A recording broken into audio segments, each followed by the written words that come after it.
Welcome to the Women in the Metaverse track. And we are here, I think we're 7th or 8th session of the day. If you're joining us live, if you're joining the recording, welcome.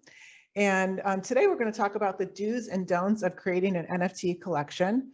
My name is Lisa Beyer, and I am the founder of Female Disruptors. And thank you for coming to the first annual virtual summit. So today I have Emily Carrig and Fernanda Boccardi. Hi, Female Disruptors. How are you? Great. How are you? Very good. Hi, Fernanda. Hi. Hi, how are you?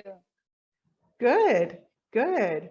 So a little bit of background, the way that I met Fernanda is she is an artist from Mexico City, and she created a NFT collection called Curious and Cool People. And I purchased Natalie from her collection, and that was my first NFT that I had purchased. So I thought, who better to have as a guest as Fernanda? And I would love for you to share kind of the process, your background of, how it came about that you created the NFT collection, and maybe some, tips, do's and don'ts, because we're all in this together. And then Emily is going to share a little bit about her background and how she got into the NFT space and some kind of like tips that she can share with us if you're starting to get into NFTs. And we just came off the DeFi session with Catherine Lavery, and she kind of gave us this mind-blowing session about DeFi, and it was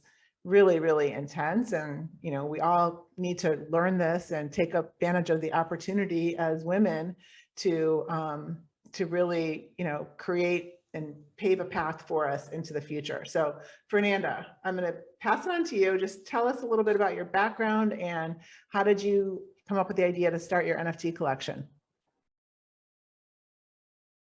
Yes, sure. So let me start introducing myself, okay? And then I'm gonna check it out. How can I share the screen with you?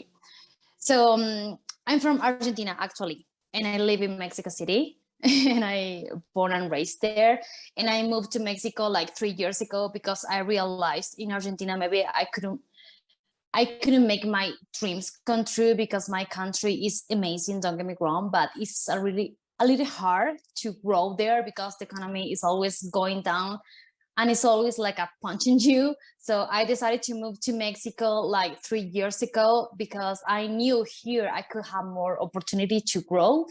And I studied film and television. I did a graphic design, cartoons, and I lived in different cities in in Argentina.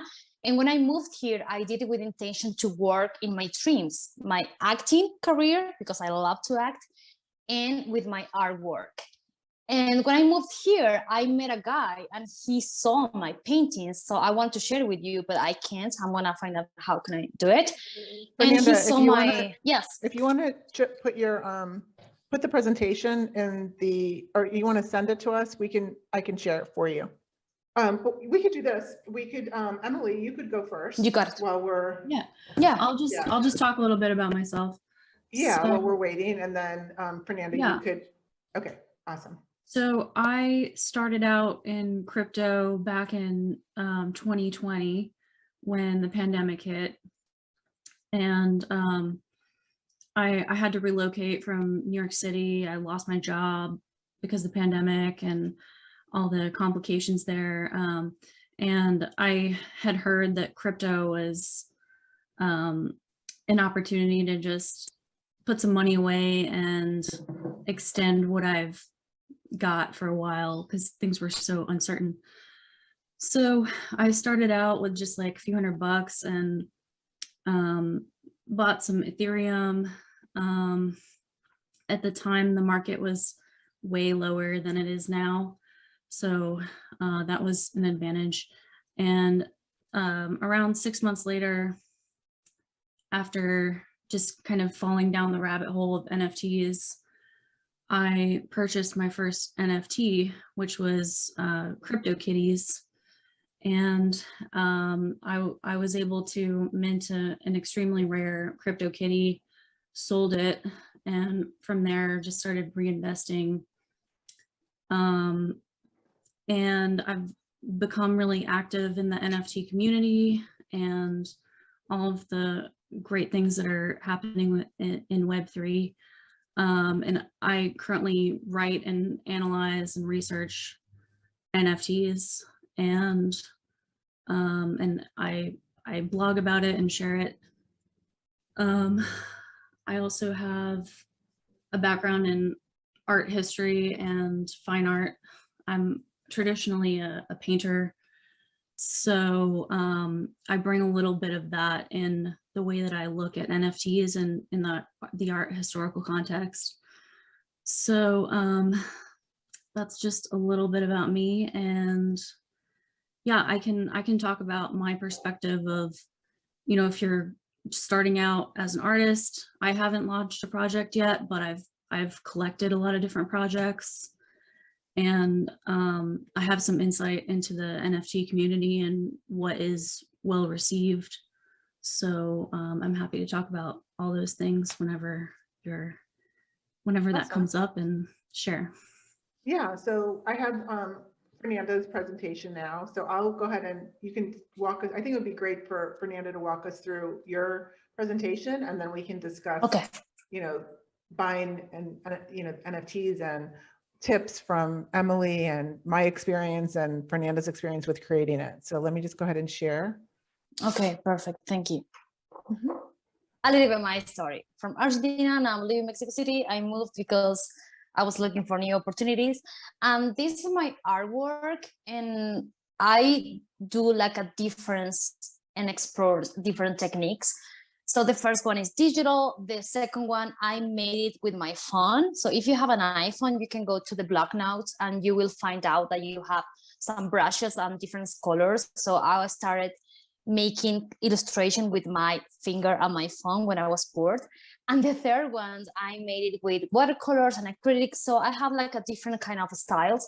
So my friend saw this, he's from Miami, and he told me, okay, you need to go into NFTs. And he didn't say anything about that. He just mentioned it. He just suggested me to do it, but he didn't explain me. So I went to, you can go to the next one.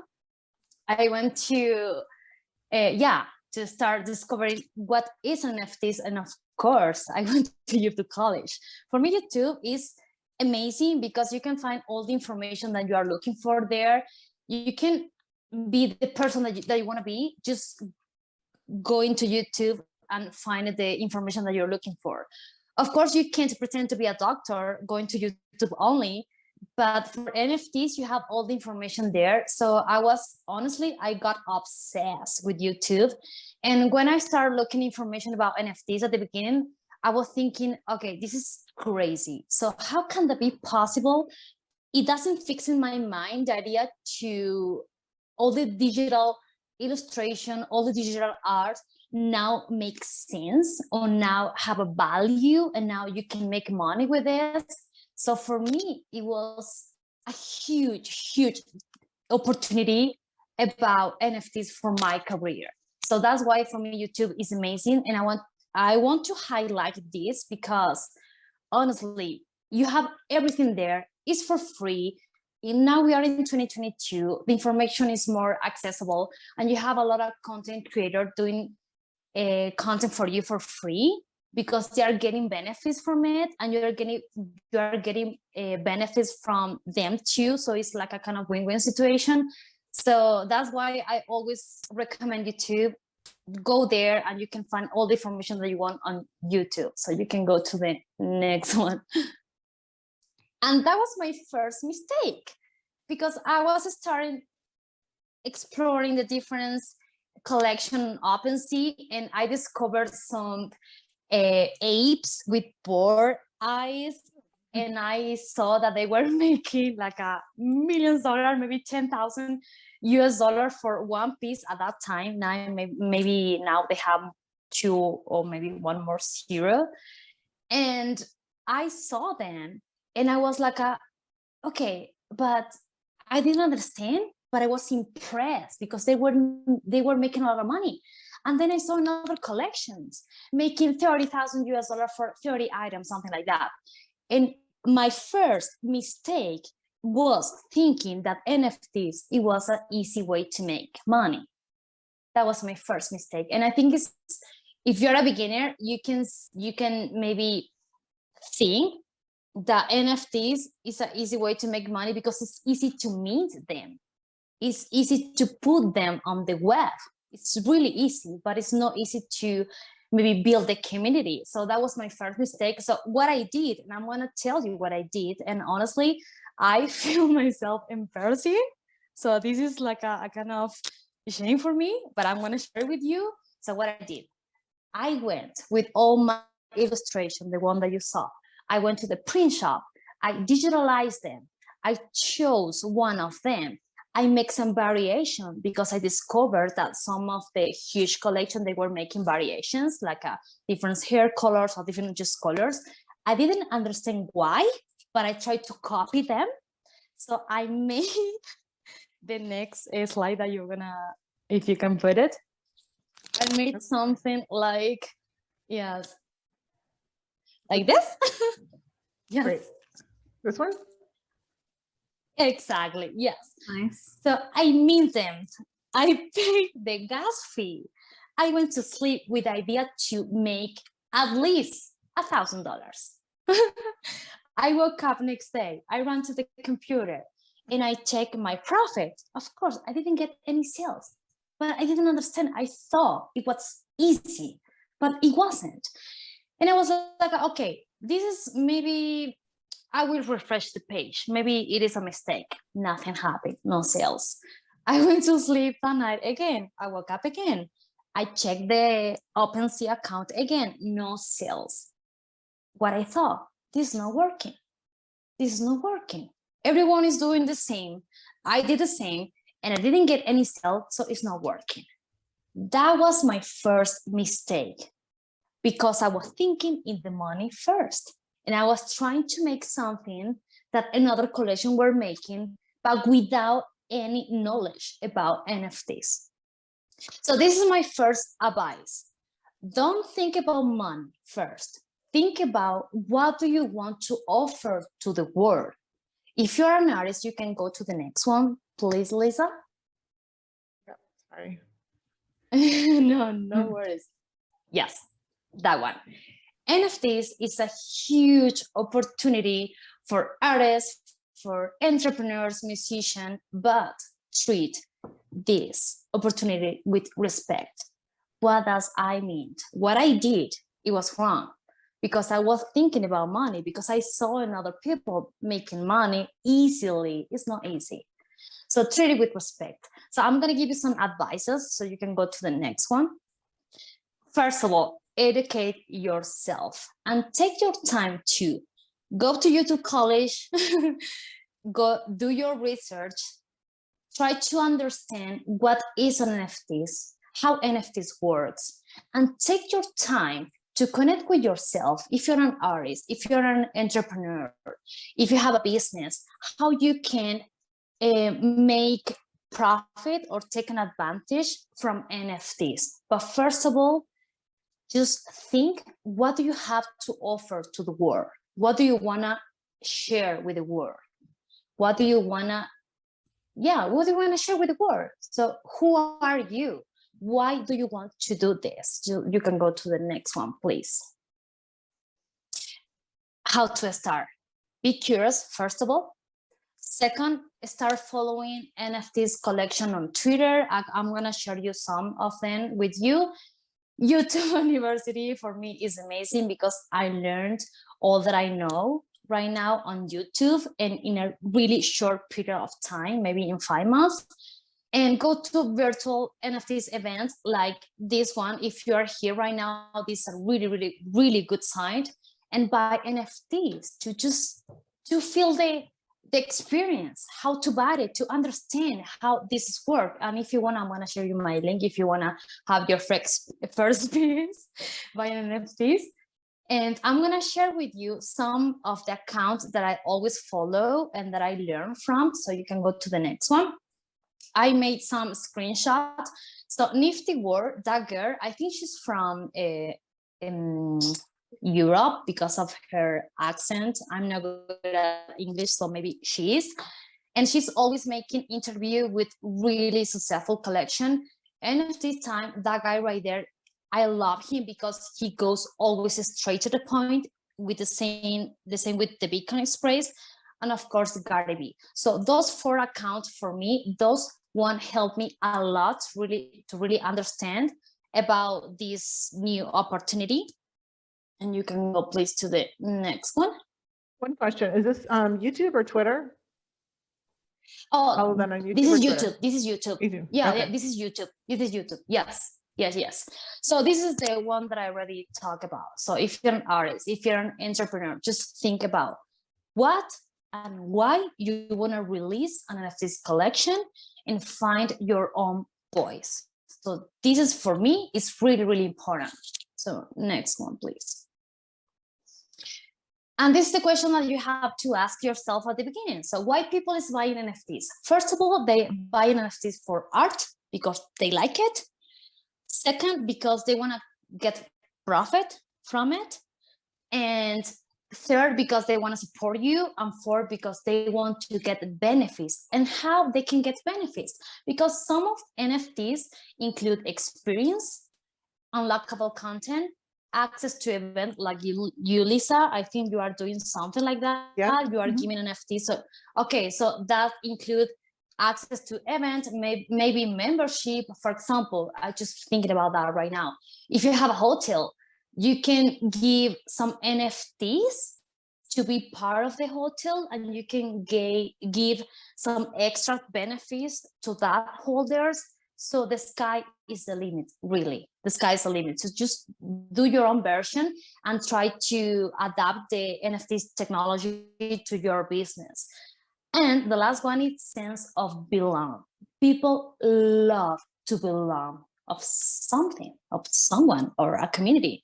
For example, at the beginning, I told you, I'm from Argentina because that made me feel that I belong to my country. And I love that feeling. So people love to belong, that feeling, to belong of something, of a community. So create that. You can go to the next one, please. So how can you start with your collection? So if you already did your research, if you already connect with yourself, if you already know what you want to do, the next step is to build your community. If you don't have your community, you can start with Twitter, and Twitter is gonna connect. What I said here, I can't read it. Okay, Twitter is to connect with the audience and to promote your artwork. And the spaces are really, really important because in the spaces you can really make an engagement with the people. Maybe at the beginning, if you don't want to talk, it's okay, you can listen the spaces. But if you talk, I swear people is gonna know you, people is gonna notice you, and then I'm gonna start to follow you. So it's an amazing way to create and make engagement. And I did it and it worked. So I really recommend you to do this. So the website is to describe all your collections. So if you have ideas to make something with your collection in the future, put all the information on website. And Discord is, on Discord, honestly, I don't like it because I think it's not friendly enough for me. So I don't get it, honestly. But Discord is really helpful to give to your holder the voice to participate in your NFTs collection. So it's like a kind of WhatsApp group, but it's more bigger. So I think it's really important. And Instagram, I think it's optional because, for example, in my case, I want to show myself as an artist. I'm not anonymous, but maybe you want to do something and you don't want to share yourself. So Instagram is going to be a good tool to just show and share your artwork. So you can go to the next one, please, Lisa. Thank you. So when I say treat NFTs with respect, I'm saying long-term vision, have that vision. Why? Because, for example, if you want to create a YouTube channel, it's going to take you a lot of time, effort. You need to maybe, first of all, write down the idea, make a script, film, record, edit, and post. With NFTs, it's different because it's easier but it's not easy to build and like stand a community for long term. So if the people is gonna buy an NFT from your collection, they expect, first of all, they're supporting you, they like your art, and they expect to get profit from it. So I think it's not good if you launch something because you're bored and you want to make something with NFTs because you think NFTs are cool, and then you don't just feed that collection. So that's why I suggest do it if you have a long-term vision. If you are willing to work on this for the next 10 years, for whole your life. For example, in my case, I want to do this because I want to do this. I don't have another thing in my mind. I just want to do serious and cool people. I want to create a brand and I want to work on this. And I've been working on this for the last 5 months and I'm not going to stop. So I'm extremely sure about this collection. That's why I'm doing this, because I know that I'm not going to give up. I'm not going to give up because I'm pretty sure that this is what I want to do. So that's why I recommend you just do something with long-term vision, because there are a lot of people that they think NFTs are easy and they can just meet something, sell, and they then just disappear. I'm not saying that all of you want to do that, but if you really want to get into NFTs, treat the business opportunity with respect and think about long-term vision. So you can go to the next one, please. This is my collection, Serious and Cool People. This is what and why and my vision. So I already told you my experience. So that was my like a learning curve, because I learned in the last 5 months. So I think YouTube and internet and this like a market is growing up really, really, really, really fast. And at the beginning, when I started with my collection, I thought to make some characters because I thought with characters I could connect more with people, and because I love to design different characters. So Serious and Cool People started with that idea, and then all of them are serious, not because I liked, it's because I'm not good at drawing smiles. Honestly, this is like my weakness. So that's why I thought about the name Serious and Cool, because if they're serious, they need to be cool. And I create, a friend of mine did it from Spain. He's really good communicating, and he created and made some stories. So each of them, they have different stories, and that makes them cool. And you can laugh at them because the story is so funny. And I made 111 characters at the beginning, but then in the process, I was thinking, okay, how can I expand my creation and my collection? And now we're gonna do Serious and Cool People Season 1, and we have Serious and Cool People Season 2. So if you buy a character from the first season, like you, Lisa, because you bought one, you are gonna get an NFT for free from the second collection. So you can go to the next one, please. Yes, that was the Season 1 and Season 2. So the Season 1, when I started making this, I just thought about the artwork because I love to paint. I really enjoy the process. So I made 111 characters. So you are gonna get the full commercial right. And why I thought about this, because honestly, I want you to make everything that you want with your characters. So that means if you want to have a t-shirt with your characters and you wanna get profit from it, I'm gonna be really happy that you can, that allow you to do that. So you're gonna get the full commercial right. All of them are unique, all of them rare, super rare, and legendary, and you will get different benefits if you get rare, super rare, and legendary. I'm gonna explain you in the next one. And the Season 2 is a largest collection, and I'm gonna mix fashion. We are gonna make a DAO. We're gonna have some treasuries. We're gonna expand the community and full commercial right to hold the holders and the token holders. I can't talk about this right now because we are still working on this, but it's gonna be something really big, and I'm so excited about this. But first of all, the first collection are gonna be like the ticket from the second collection. So you can go to the next one. Yes, NFTs from the first collection. The first one is the rare. So you're gonna get one NFT for free from the second collection. The one in the middle is the super rare. You're gonna get NFT for free from the second collection, and in the airdrop per quarter, I'm gonna create a special airdrop for the holders. That's why I was saying, think about long-term vision. Think about how can you attribute some benefits to your holder. So work on this, do this like your full-time job. And the third one is the legendary. And with that one, you're gonna get 6 NFTs for free. So that one, and I'm gonna make, you can go to the next one, please, because I wanna show the example. Oh, this is like a sneak peek from the second collection. So they have like a t-shirt and hats. So they have like a more fashion items. So the next one, please. Yes, this is what I wanna show. If you buy the legendary, you can get your own NFTs. So I'm gonna turn you into an NFTs, and you can be part of Serious and Cool People Season 1. So with your own NFTs. I love it too. Yeah. I love it too. And you can get a sculpture. It's a physical. I'm gonna send it to you to your home with your face in it. So what I started to do in this, I just thought about artwork, but I was learning in the process.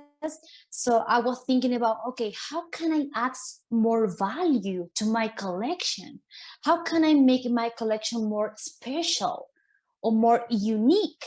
I know the 111 characters all of them are unique, but I need to add something else. And I love art. That's why I thought about that option. So if you get the legendary, you can get your own NFTs. I'm gonna mint that NFTs. I'm gonna airdrop to you. I'm gonna make an NFT. I'm gonna make an NFT from your face, and I'm gonna make a sculpture, the physical one, for free. I mean, it's not for free because you're gonna get it if you buy that NFTs, but it's the whole experience. So that's why I was saying, if you're gonna make an NFT, think how can you add some value, and how can you maybe adopt that NFT tech to your business. Right now, for example, my collection is about artwork, and the second one is like a biggest, it's about DAO and maybe give some benefits from the holders, but it's part of the first one. So I'm really excited about this. I'm doing some like a try and test. So this is what I want to share with you, because that was like my learning curve at the beginning. I have no idea what to do. And then 5 months later, I have this project. So if you go to the next one, I can't remember what is, okay, just do it. Like, just do it. If you have an idea, my recommendation is take your time, go to YouTube, learn, understand how NFTs work, follow another Twitter account, try to make some engagement, go to Twitter Spaces, go to this kind of event. If you have an event, like a live event in your town, go there, or city, go there.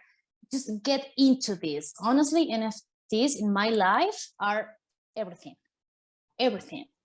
I just dream about this all day long. I'm working on my computer all day long. I'm painting and drawing on it all day long. And I have a gift for you, Lisa. I didn't finish because I had no time, but I have your own NFTs with your face. So you will be able to share it soon. Yeah, it is. You are really difficult because you are, it is. You are pretty. And that's difficult for me. But yes, I did my best. So I'm gonna send it to you soon, and I'm gonna airdrop to you soon, because you believed in me at the beginning and you didn't know who I was. And now you are inviting me here. So I really, really appreciate that, the fact that you are doing this to empower women to just give some knowledge for free. And I really appreciate the fact that you invite me. So that's why, to show you my appreciation, I did an NFT for your face. And I'm sorry for my English. You know, my English is not my mother language. So I hope you get. Thank you so much, Fernanda. That's you did amazing. Like, I mean, you know, we have to learn from each other, and, you know, it's trial and error, and you weren't afraid to just do it, and you figured out like what you need to do different. And just do it. Yeah, and I thank you so much also for, I bought your NFT, and then I was like, let me just reach out to Fernanda and ask her. We're trying to do the female Buddha NFT with female disruptors, and I kind of like thought I knew what I was doing, and then all of a sudden like my brain went dead and I didn't know what I was doing. So I'm sure this happens a lot. And Emily, you follow the industry, what are some of your what do you see happening, and what are your thoughts, and good and bad and ugly, that women can learn from and really take advantage of this huge opportunity? Yeah, of course. So, well, first of all, I wanted to say, Fernanda, you're so versatile in all of your work, and I'm really excited to see everything that you do. And your collection Thank you. it's so fun and funny, and I feel like it has the potential to do so many things, like you've mentioned, a cartoon, a fashion brand. I mean, Yes. and Yes. you're starting out small, and I think that this is a really good example. You don't have to start a 10,000 piece collection. If you're an artist just coming into the space, start out with a few pieces and get involved in the community, because one of the things that I stress so much is that community really is the commodity when it comes to NFTs. It's not just JPEGs on the blockchain that you think are beautiful or weird, or it's not just the art, and that's one dimension of it, but it's a huge connection tool. So by getting involved with other people, especially in the NFT community, first of all, like getting on Twitter, creating an account, having people get to know you, that's going to add value to whatever your mission is. And they connect, your supporters connect the pieces that they buy with your overall vision and brand that they want to support. So it's a lot like stock trading in some ways, and I've seen it compared to that. But there's also the artistic dimension. So, and it sort of like reverses the traditional IPO shareholder model by decentralizing that, right? The whole point of NFTs and Web3 is decentralized. And so it gives the community ownership over whatever it is that you're doing, whether you're an artist or you have a larger social mission, or whatever it is. Kathy Hackle in her, I think this is where she mentioned this example, and it's similar to Fernanda, what you had mentioned. So, like it's great if you're an artist, or you can somehow apply it to some sort of artwork and then a strategy on top of that. But I think it was Gary Vee that she mentioned is opening up a restaurant in New York City. And if you buy his NFT that's connected with that restaurant, Yes. then that's the only way you can make reservations, is if you have that NFT. Otherwise it's, first come, first serve. So I think that's like a great example of like, it's not necessarily art related. There's a utility, there's a perk, there's a reason to buy the NFT and have that momentum, some sort of like a credential, it's a credential is part of that specific smaller circle of his community. Yeah, absolutely. So there is many of these communities, they provide access to real life events, or like you said, Gary Vee's restaurant. You can also program royalties into the back end, and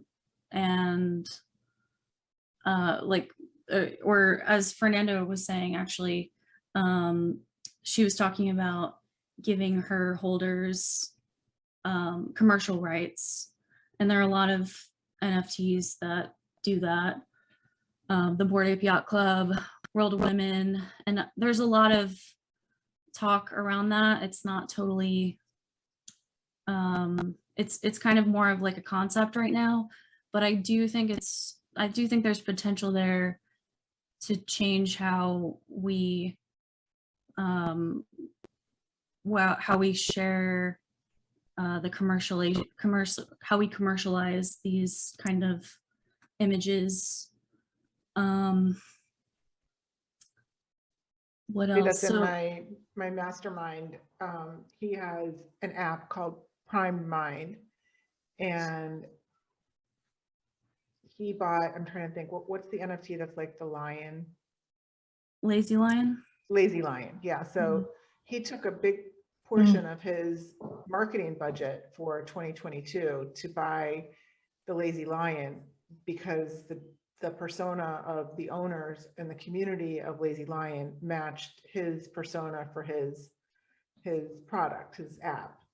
And Yeah. so, you know, that's like another really cool example of money that would be necessarily spent, let's just say, on Facebook ads to do targeting, or, you know, Google ads, or even, you know, it could be considered a PR play. They're investing in this, like, you know, if it was, you know, just say something that was more female related, and, you know, it was World of Women, and, you know, you wanted to get in front of that community and be part of it, and, you know, be real and authentic, the only way to really do that is to, you know, buy the NFT and be one of the collectors of it. Exactly. You can leverage that marketing for your own brand, which is really interesting. But it does have to be authentic. Like, you can't, like, you know, the ones that are going to come and just be like, oh, we're just going to buy this NFT and that's going to give us like auto entry. Like, it needs to be like real and authentic still. It can't be just, you know, a plug and play. Yeah, and like I said, and Fernanda said, you really have to spend time to understand the community, and also get on Twitter. So as an example, like whether you're just an artist, an emerging artist starting out, or if you have a larger brand with a following already and you want to enter the space, Adidas, for example, they did that very well. They came in, they hosted Twitter spaces. You know, the overall reception for their launch was positive. And it hasn't been that way for a lot of brands coming in. So it's just something to think about, you know. I was trying to actually find, I don't know if you could help me find, I wanted to use that as an example, because Swan Fit, who was one of our speakers earlier, she was the one that that helped announce that, you know, she was on the Twitter spaces, she was the host. And it was really an unbelievable moment, but it's a great example of, like, not everything is going to be that type of home run, you know? Yeah, it's true. But they did do some things right. They came in and they actually listened to everyone. It wasn't just like, we're coming in and you're going to buy our NFTs kind of thing, you know, because obviously when you have a big brand, you know, people will buy whatever it is, you know, whether, you know, you're really committed to these decentralized ideas or not. So we have a couple of questions. We have about maybe 5 more minutes, and let me just read some of these questions. So, are there certain types of art that might be better for NFTs? And Betsy is saying, my daughter creates textiles. Should she be making NFTs too? Absolutely. I mean, I don't think that so when I started, I come from a traditional fine art background. I am a painter. And when I first found out about NFTs, I was like, you know, it seems like it's all digital art and animation, which at that point it was. But over the last year, we've had so many other new artists enter the space. Photographers like Justin Aversano, who's a really important figure in the space. There's a lot of other visual artists, painters who've come in, minted their work as NFTs. And you can even, like, once you've created that community and that, you know, that following, you can even use the NFTs to, for claimable work. Like, sort of like what Fernanda is doing with the sculptures. You know, you buy the NFT and then you get a claimable physical piece from that. If you know, you can make your model in different ways. But yeah, I think I would never say like there's only one kind of art for NFTs. I think we're so early and there's so much potential for innovation here. So yes, definitely. And it doesn't necessarily have to be like artwork. It could be, you know, different types of intellectual property, like authors of books or music or courses. So there's a lot like you can expand on. It doesn't necessarily have to be a piece of artwork. Betsy is asking, how do we find out if our favorite artists have NFTs? Is it OpenSea? And where do you market the NFTs? So I'm going to say Twitter is the gateway. And I would think that most artists who have launched a collection, they have a Twitter handle. And from there, they have their Discord link. They've got their OpenSea collection and they'll have a website. So I would try to find them on Twitter. And you can follow all different kinds of people in the NFT community. When I started, I followed a ton of people because I just wanted the information. And then from there, you kind of have to figure out who has good information, who doesn't, you know. So that's why it's good to take your time and understand. It's hard to take your time because it seems like everything is happening so fast and furious. Like it's like you're afraid to even go to sleep. I You have totally to have feel this that. like balance, you know, like it was like before the pandemic, I wrote a book called Digital Detox Secrets. And it was about work-life balance in a digital world. And then the pandemic hit and it's like, we're connected to every part of our body. I got that from Nava. It's like, we're like a robot, you know, like everything is wired because of our on Zoom calls all day. And now it seems like Web 3.0 is pushing us even more over the edge from a mental health standpoint because the fear of missing out, don't want to miss any announcements on Discord, like things are happening, like it's like one day is like 2 weeks or a month, you know, in this kind of like crypto NFT world. So what advice do you give both of you? And we kind of will close that on that note. So I want to say FOMO is a big problem in NFTs. And like you said, the space moves so fast. And if you haven't lived through these cycles, like I've been doing this for at least NFTs, I've been involved in that for over a year. And there's big peaks and then there's big dumps. And you don't want to go in and feel like you are going to miss out on something. It's much better to take your time, even though it feels like you're going to miss something. You're much better off to just watch and wait and sort of like understand the big picture, if that helps at all. Yeah. Fernanda, what do you think? I think that about the marketplaces that you need to maybe think about the collection, because for example, I choose OpenSea at the beginning and I did it through Polygon because it's gas fee for free, not almost for free, but it's low. So think about your collection, think about your audience, and then maybe then you can pick your marketplace. You have Hikenuk on Tesos, you have OpenSea on Polygon and Ethereum. So just do your research. But first of all, as Emily said, go to Twitter, find your audience there, make your community, and then you can maybe target your community to the right marketplace and to the right blockchain and cryptocurrency. But you have many options. So just do your research first, take your time, and then maybe you can take a decision.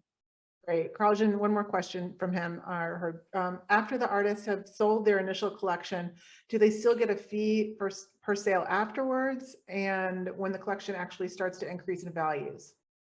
Yeah, so this is what's so revolutionary about NFTs is that, and it all depends on how the artist minted it and programmed their collection, but you can program royalties on the back end while you're minting. So an artist can make like 10% on each sale in perpetuity. So, and as you know, as you've created that following, like, for example, Bored Ape Yacht Club, I mean, they're making like probably millions in like a 24-hour period just Yeah. on royalties. So, you know, when you have that level of community backing and the demand for work, you can make a killing on it. Fernanda, any last words of wisdom? Thank you. Thank you. For this. Thank you. No, thank you. I'm really happy. Honestly, I was extremely nervous because it was my first time giving a presentation and talk about my collection in front of the camera, and I'm really happy for this huge opportunity. So just don't give up. This is gonna be my last advice. Don't. Yeah, you did great. Thank you. Oh no, thank you, Carly. Yes, Thank you. you did. Thank you really You much. did. You did great. Oh, You did amazing. Thank Everybody you. did.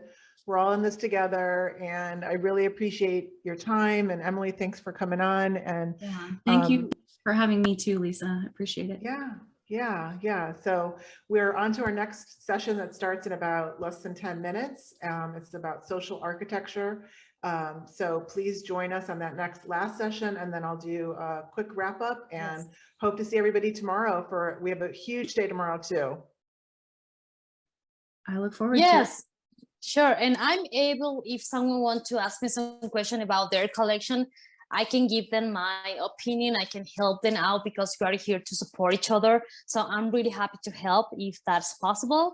And thank you really much, Lisa. Thank you very much, Emily, to share this space with me. So yes, whack me. Namaste. Yeah. Namaste. Thank you. Namaste.